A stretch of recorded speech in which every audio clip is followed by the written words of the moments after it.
오늘부터 이제 민수기 말씀을 이렇게 쭉 읽어가게 될 겁니다. 민수기가 상당히 많은 분량으로 기록이 되어 있는데, 민수기가 다루고 있는 시기는 언제이냐? 우리가 알고 있는 바와 같이 이스라엘 자손들이 시내산에 머물고 있는 그때로부터 그들이 가나안 접경 지역인 모압 평지에까지 이르게 되는 시기를 다룹니다.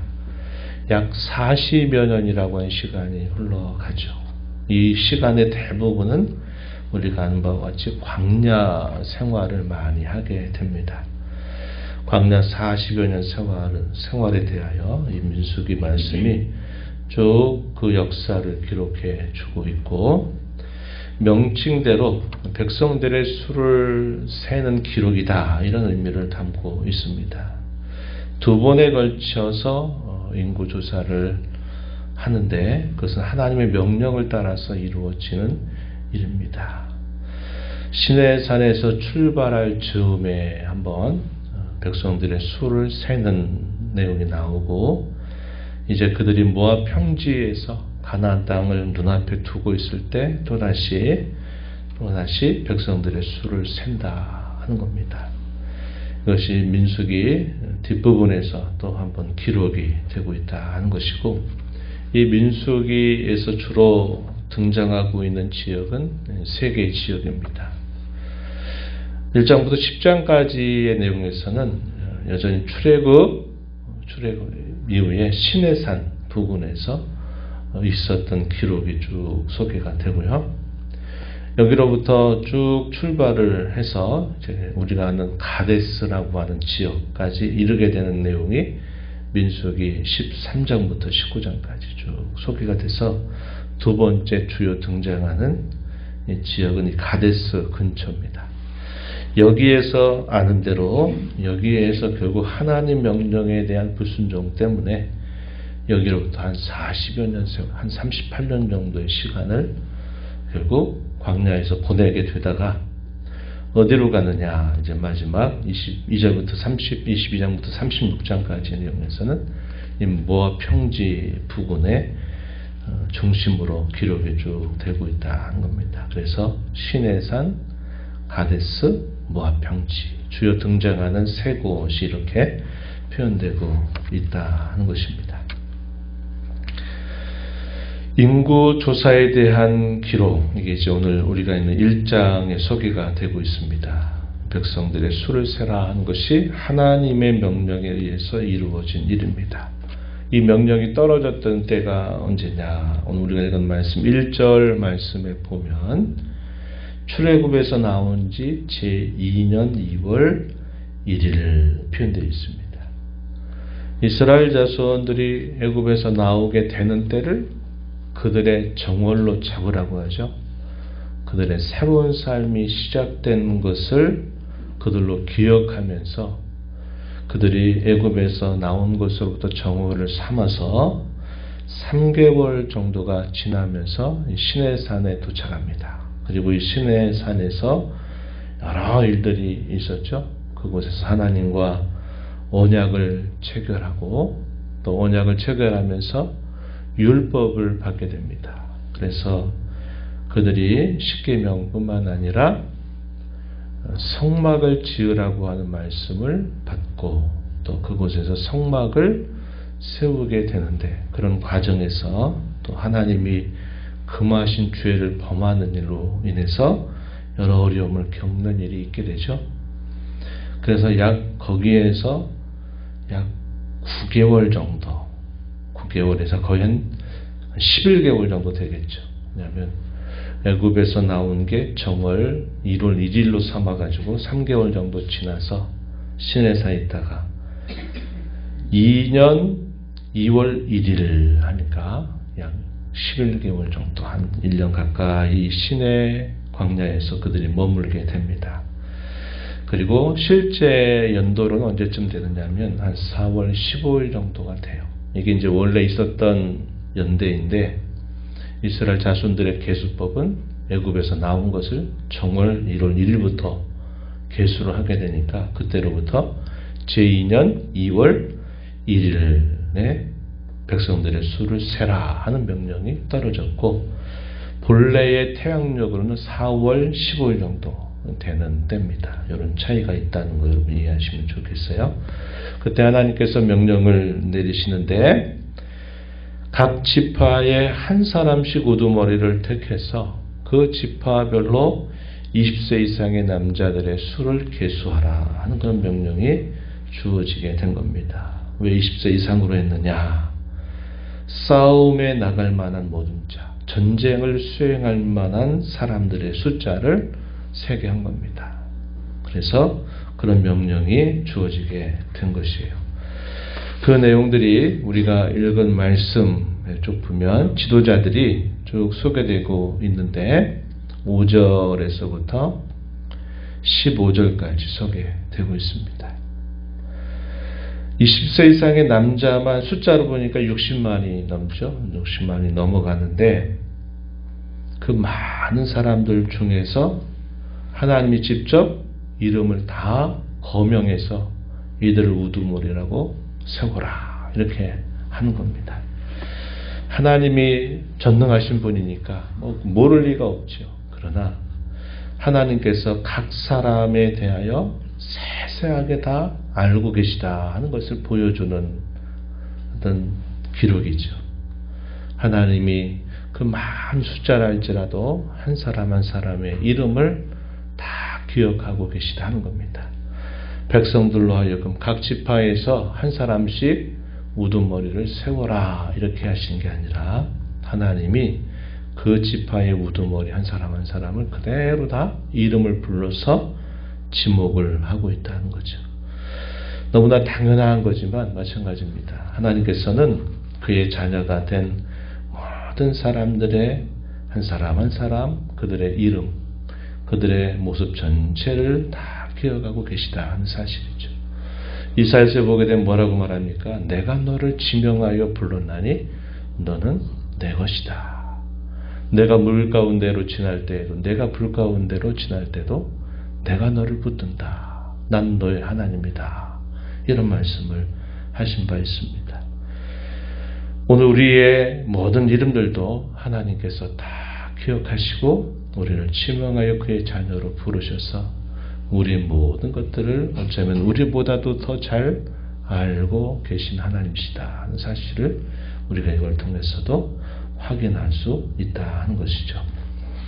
이러한 명령을 받았던 모세와 아론은 하나님이 지명하여 세우신 각 지파의 우두머리들에게 명령을 내려서 20세 이상의 남자의 수를 다 계수하라는 명령을 내리고 그 명령에 대해서 순종하게 됩니다. 그러면서 각 지파의 숫자가 보고가 되는데, 그 내용이 21절부터 쭉 소개됩니다. 21절부터 43절까지 해서 12지파의 사람들이 소개가 되는데, 빠진 이름이 누구냐면 레위가 빠졌죠. 레위 자손들이 빠졌습니다.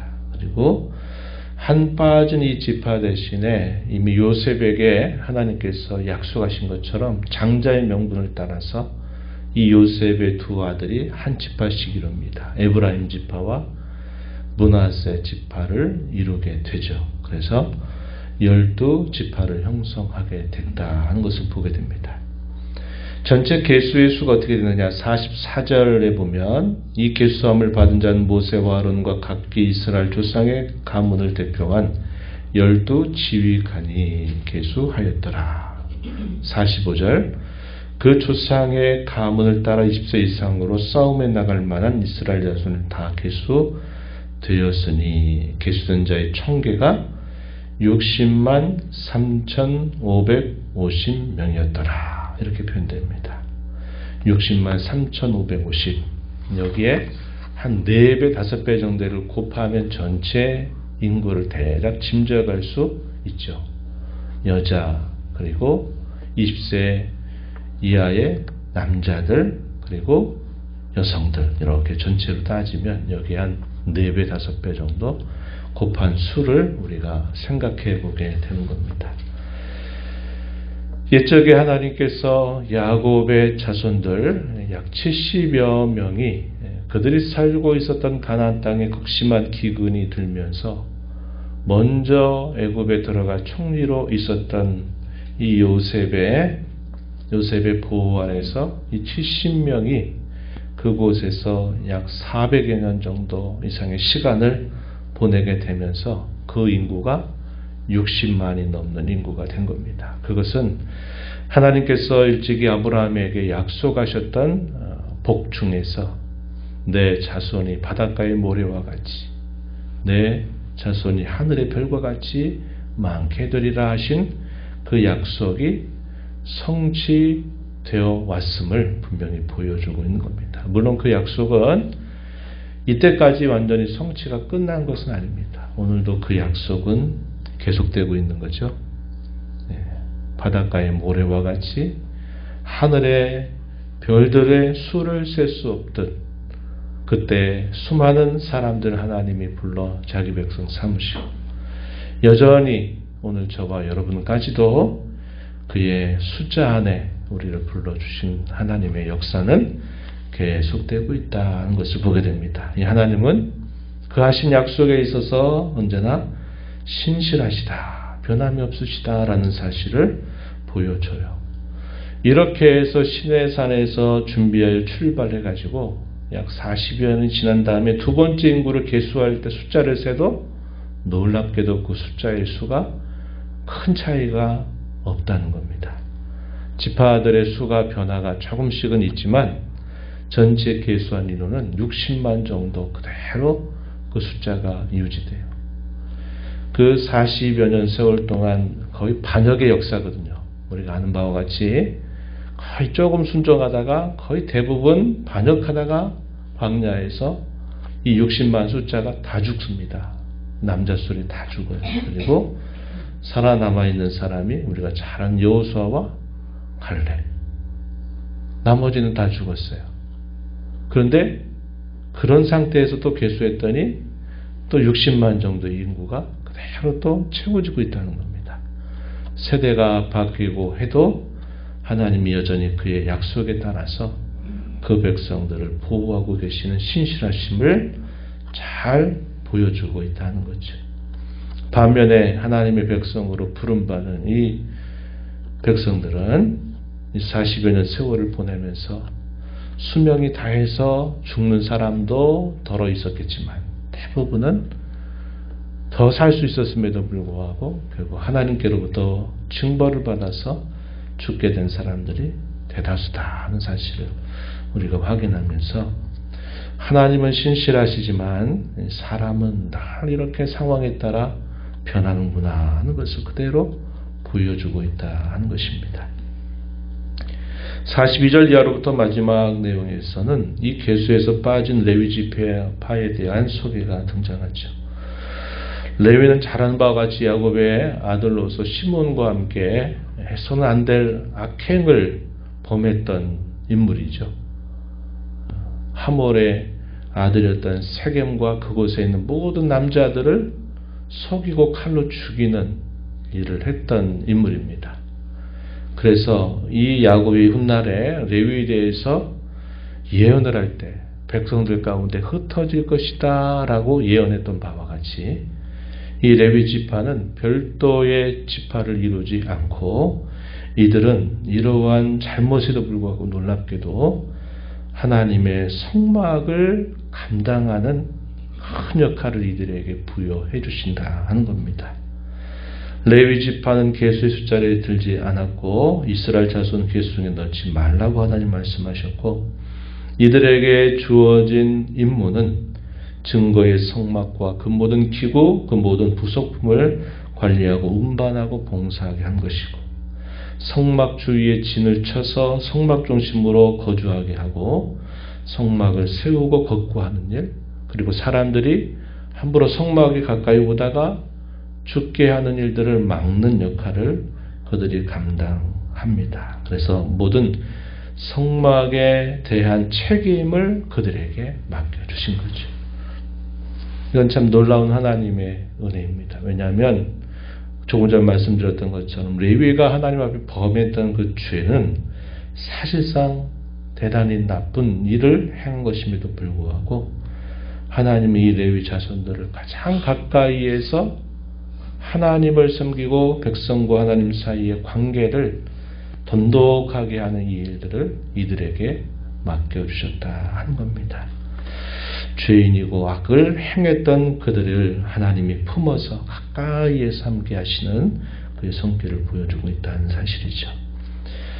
이런 말씀들은 하나님의 백성들이 광야로 약속의 땅에 들어가는 모든 과정까지 그들이 반드시 나그네로서 살아가는 자신들의 정체성을 보여주고 있고, 그들이 그런 과정에서 끊임없이 이 약속의 땅에 도달하기까지 끊임없는 전쟁을 수행해야 될 그들의 정체성을 보여주고 있다는 겁니다. 그런 정체성은 오늘 저와 여러분의 정체성과도 같은 것이죠.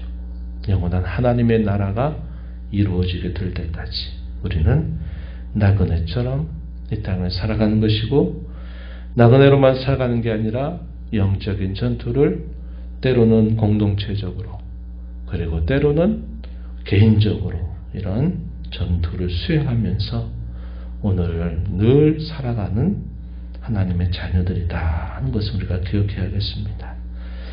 나그네 길, 그리고 전쟁을 수행하는 그리스도의 군사, 이것이 우리의 정체성을 보여주는 그런 내용임을 기억하면서 이 민수기의 말씀을 읽어가면서 우리 자신을 다시 한번 잘 돌아보고 되새기고 새롭게 하면서 나그네이면서도 승리의 싸움을 잘 싸워가는 그리스도의 병사로, 군사로 살아가는 저와 여러분이 되기를 바랍니다. 하나님 아버지 감사합니다. 이 새벽 시간 저희를 깨워주셔서 오늘도 새날을 주시고 또 아버지 앞에 나와 찬양드리며 앞서 행하시며 주시는 주의 말씀을 또 읽고 그 말씀을 통하여 오늘 저희들에게 주시는 교훈에 귀를 기울이게 하시니 감사합니다. 하나님 아버지, 하나님의 약속은 변함이 없고 신실하심을 보여주십니다. 70명으로 시작했던 그 자손들이 오랜 시간을 보내면서 60만이라고 하는 대군이 될 만큼 하나님이 약속하신 대로 이루어 주셨던 것을 보고 그 약속은 오늘도 저희에게 계속되어서 바닷가의 모래와 같이 하늘의 별과 같이 이 믿음의 후손들이 일어나리라고 하셨던 말씀처럼 오늘도 하나님 백성의 숫자에 저희들을 불러주셔서 하나님의 귀한 자녀가 되게 하심을 감사드립니다. 나그네 인생임을 늘 기억하게 하시고 또 이 나그네 인생길이면서 영적인 전투를 주님 앞에서 수행하며 살아가야 될 그리스도의 군사임을 기억하고 저희 모든 삶 속에서 이러한 정체성을 잘 지키며 드러내며 살아가는 저희들이 되도록 인도하여 주옵소서. 은혜의 보호자 앞에 나와 아버지 은혜를 구하는 모든 심령들의 간구를 기울여 주시고 응답해 주시기를 바라며 예수님 이름으로 기도하옵나이다. 아멘.